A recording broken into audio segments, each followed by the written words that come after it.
Mesdames et messieurs, bonjour. C'est un grand plaisir de vous retrouver dans cette vidéo pour vous présenter une nouvelle leçon pour la deuxième année du baccalauréat intitulée bien sûr l'évolution d'un système chimique. Alors dans le système chimique ci-dessus, donc il peut se produire deux réactions chimiques selon les conditions expérimentales. Alors soit la réaction entre l'acide méthanoïque aqueux et l'ammoniac aqueux pour donner bien sûr réaction entre un acide et une base pour donner l'ion méthanoate et l'ammonium, soit une réaction bien sûr entre l'ion méthanoate et bien sûr l'ion ammonium pour donner l'acide méthanoïque aqueux et l'ammoniac aqueux, comme il est indiqué bien sûr sur la figure. Donc, comment peut-on prévoir le sens d'évolution d'un système chimique? Alors, on définit une grandeur, bien sûr, qui caractérise, bien sûr, un système chimique dans un état donné, qui s'appelle le quotient de la réaction. On considère donc la réaction chimique suivante, schématisée. Donc, alpha, bêta, gamma et delta sont les coefficients stoichiométriques. A et B donc, sont les deux réactifs en milieu aqueux. C et D sont les deux produits en milieu aqueux.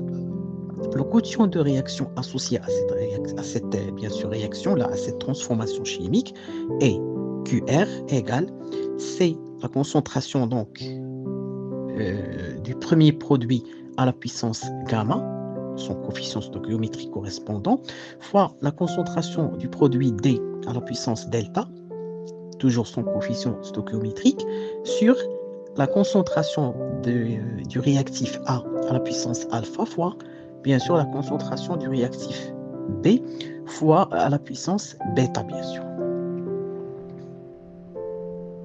Donc, dans ce cas, la constante QR est une grandeur sans unité. Alors, dans un état d'équilibre, un système chimique, cette grandeur donc, qui le caractérise, bien sûr ce qui est le quotient de la réaction, prend une valeur constante qui ne dépend que de la température et de la nature des réactifs. Cette constante, bien sûr, s'appelle la constante d'équilibre K, et on écrit dans ce cas K égale Q R à l'équilibre, égale bien sûr C à la puissance gamma fois D à la puissance gamma, ce sont les concentrations à l'équilibre, sur A à la puissance alpha fois B à la puissance bêta. Passons maintenant à l'étude du critère d'évolution spontanée d'un système chimique. Alors, pour prédire le sens d'évolution spontanée d'un système chimique, on utilise bien sûr comme critère d'évolution spontanée la comparaison de la valeur du quotient de réaction initiale, QRI, avec la constante d'équilibre K.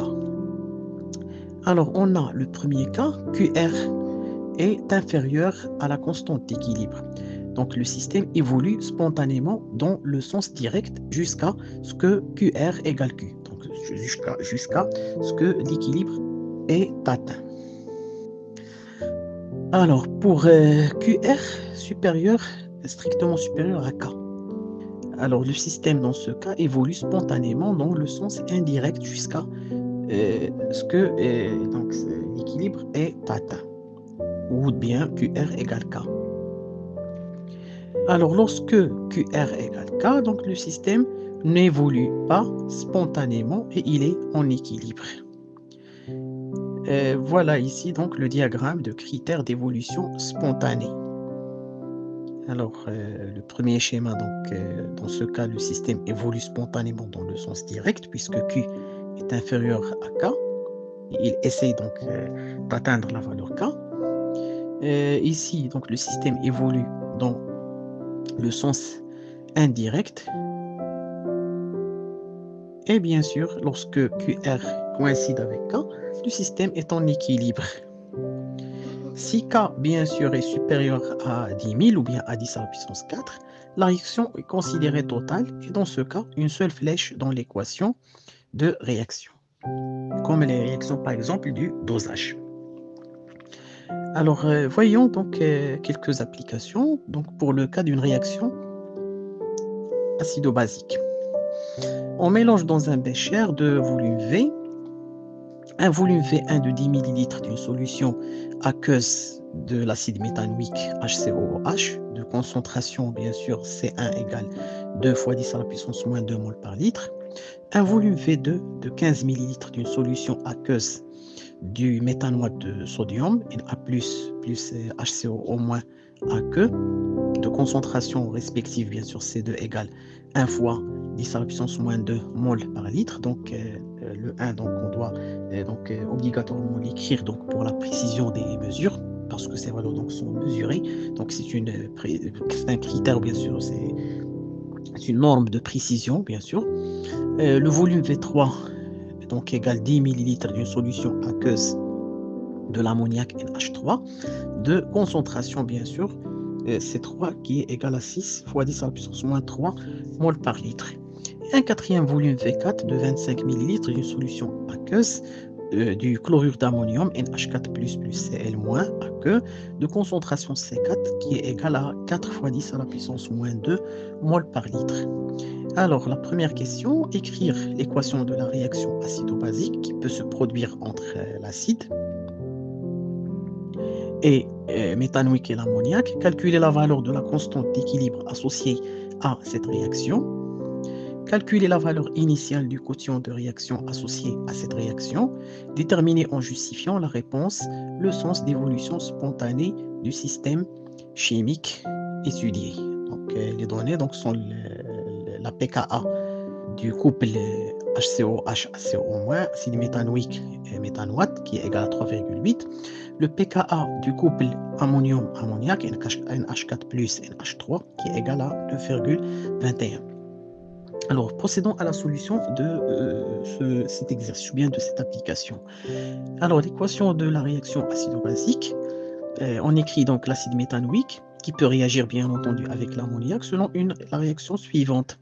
Donc HCOOH plus NH3 donne dans le premier sens HCO- plus NH4+ AQ et dans le deuxième sens bien sûr NH4+ plus HCO- peut donner également HCOOH plus NH3.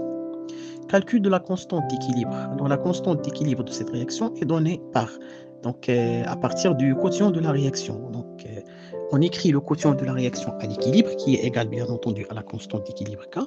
Donc égal le produit des concentrations donc des produits HCOH- et NH4+ moins sur HCOH fois NH3, donc les concentrations. Bien sûr, égal dans ce cas HCO- fois H3O+ AQ sur HCOH fois NH4+ fois NH3 fois H3O+. Donc on introduit la concentration des ions hydroxonium ou bien hydronium de la part et d'autre du numérateur et du dénominateur de l'expression de QR. Alors QR qui est égal bien entendu au rapport dans ce cas de la constante d'acidité ou bien de la constante de dissociation du HCOH sur la constante de dissociation de Ka NH4+ NH3.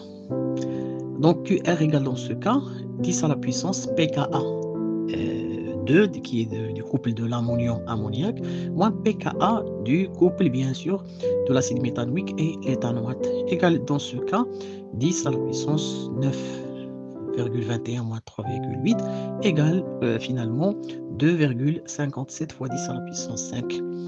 Donc cette réaction considérée au total puisque QR est supérieur à 10 000. Alors, le calcul du quotient de la réaction initiale, QRI, égale bien sûr HCOO moins donc I fois NH4 plus I sur HCOH fois NH3I.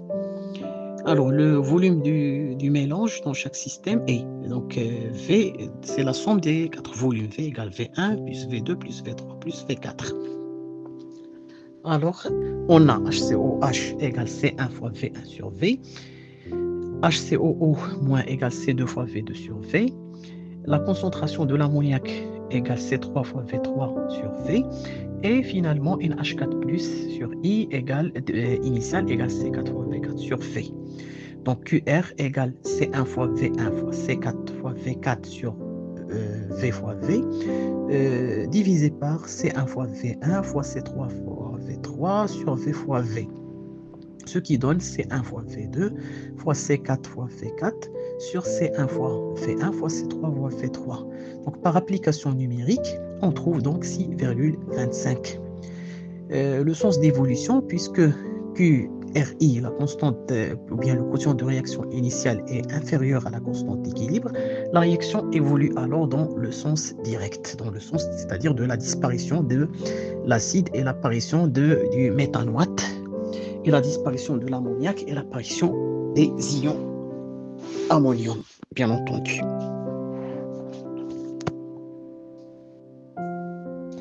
Alors maintenant, le cas d'une réaction d'oxydoréduction.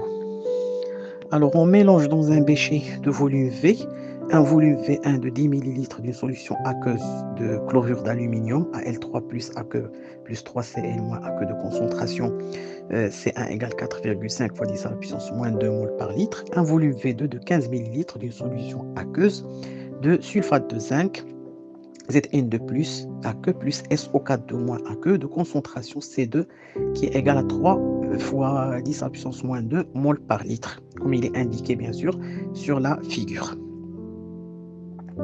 Alors, dans le schéma, on voit donc une plaque de zinc et l'autre d'aluminium, donc immergée dans la solution, bien sûr, bien dans le mélange des deux solutions dans le bécher.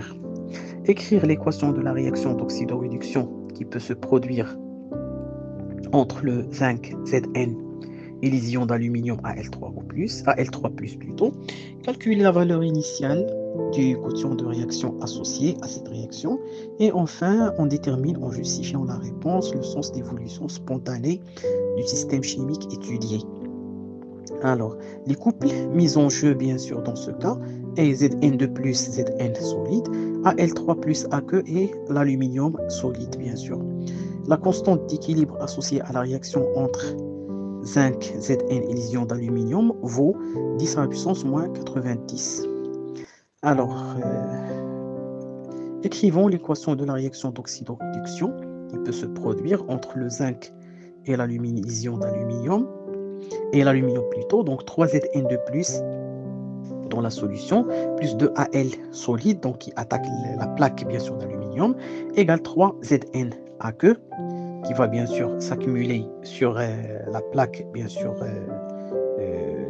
bien entendu de 5, plus 2Al3+. Calcul du quotient de la réaction initiale. Les concentrations initiales des espèces en solution sont Al3 au plus égale C1 fois V1 sur le volume total, V1 plus V2. Donc, on trouve par application numérique 1,8 fois 10 à la puissance moins 2 mol par litre. Pour la deuxième concentration des ions de zinc, Zn2+, C2 fois V2 sur V1 plus V2, donc égale la même concentration, donc 1,8 fois 10 à la puissance moins 2 mol par litre.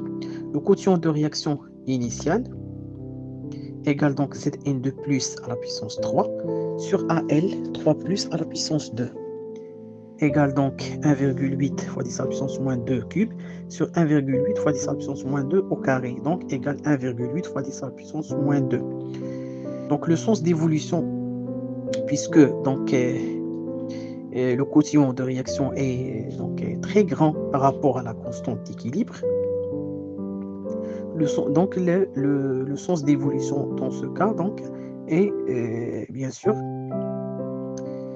dans le sens inverse, c'est-à-dire dans le sens où il y a eu donc la réduction des ions Zn2+ en zinc métallique et l'oxydation de l'aluminium solide, bien sûr, en ion d'aluminium Al3 au plus. Alors, tâchez bien sûr de bien comprendre cette leçon, donc c'est fort intéressante. Merci de votre attention et attendez-nous pour une nouvelle leçon. Merci et à bientôt.